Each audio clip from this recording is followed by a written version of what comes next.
आह! क्या बारिश हो रही है। इस बारिश में एक्सप्रेसवे पे हल्की या तेज रफ्तार से कौन नहीं चलना चाहेगा।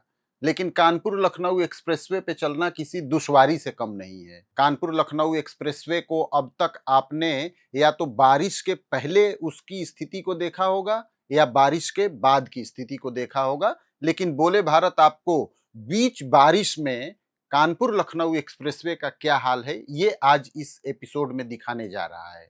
नमस्कार, आप देख रहे हैं बोले भारत यूपी की बात। मनीष के साथ में आपका बहुत स्वागत है। आज हम आपको दिखाएंगे कानपुर एक्सप्रेसवे का बारिश के बीच में क्या हाल है, किस तरीके से वाटर लॉगिंग सड़क पे हो जाती है थोड़ी ही बारिश में, और तो और कई 100 मीटर तक कैसे बारिश के बाद नाली में पानी भर जा रहा है, यानी कि सड़क पे व्हील ट्रैक बन जाने के कारण उसमें पानी जमा हो जा रहा है।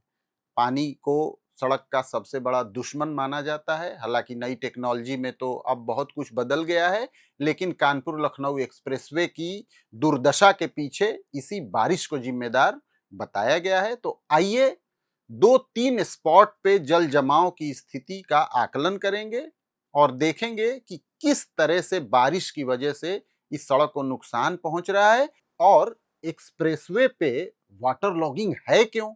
सबसे हैरान करने वाली बात तो ये है, आपने लखनऊ कानपुर एक्सप्रेसवे का बहुत सारा वीडियो देखा होगा उसकी दुर्दशा से जुड़ा हुआ, लेकिन बारिश के बीच कानपुर लखनऊ एक्सप्रेसवे का क्या कैरेक्टर है ये हम दिखाने की कोशिश कर रहे हैं। देखिए, थोड़ी सी बारिश के बाद किस तरीके से पानी लग गया है रोड पे, और जब गाड़ी गुजरती है तो ये देखिए क्या हाल होता है। दरअसल इस सड़क पे पानी नहीं लगना चाहिए था, किसी भी सड़क पे पानी नहीं लगना चाहिए, क्योंकि डामर वाली रोड के लिए पानी दुश्मन के बराबर है। लेकिन अब करें क्या, सड़क बनाई ही ऐसी गई है, यहाँ पे सड़क पूरी धंस गई है और हल्की सी बारिश के बाद यहाँ देखिए किस तरीके से पानी जमा हो गया है। अब जब गाड़ियां गुजरती जाएंगी, अव्वल तो जो दूर से देख लेगा कि यहाँ पानी जमा है वो इस लेन पे गाड़ी डालेगा नहीं, लेकिन कुछ मजबूत इरादे और कलेजे वाले लोगों ने यदि इस जगह गाड़ी डाल भी दी तो उनके टायर की वजह से जो पानी बह के सड़क के किनारे उतर आएगा, तब जाके ये पानी खत्म होगा, या तो फिर धूप से ये पानी सूख जाए।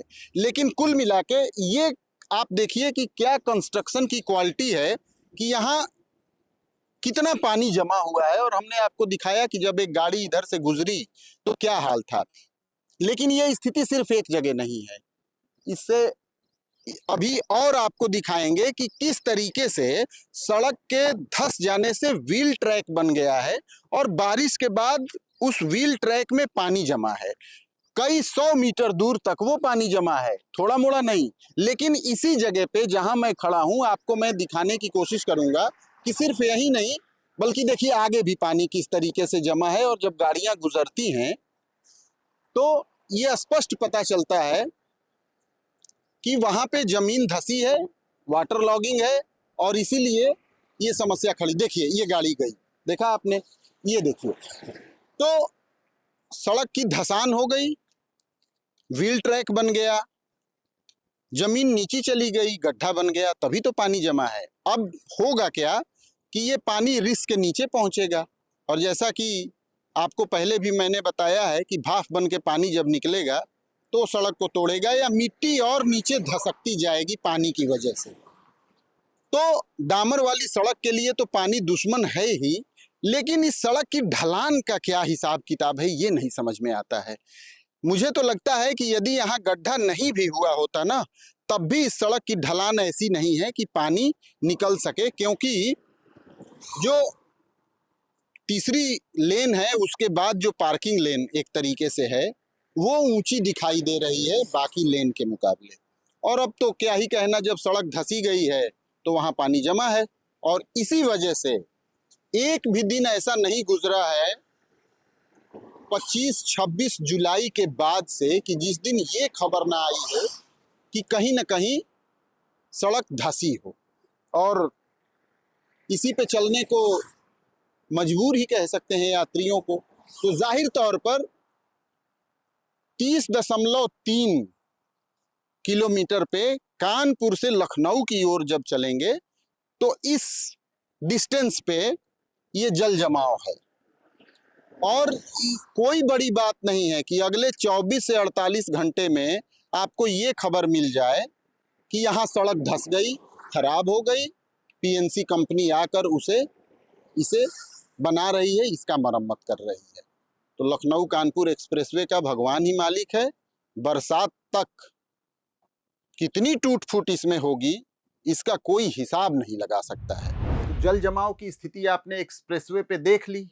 अब दूसरी और भयावह स्थिति इससे आपको दिखाते हैं कि किस तरीके से व्हील ट्रैक में पानी भरा हुआ है और लोग उस लेन से बच बचा के अपनी गाड़ियां लेके निकल रहे हैं। दरअसल जिधर से गाड़ियां गुजर रही एक ट्रैक पे, वहां पहियों के दबाव से सड़क धंस गई।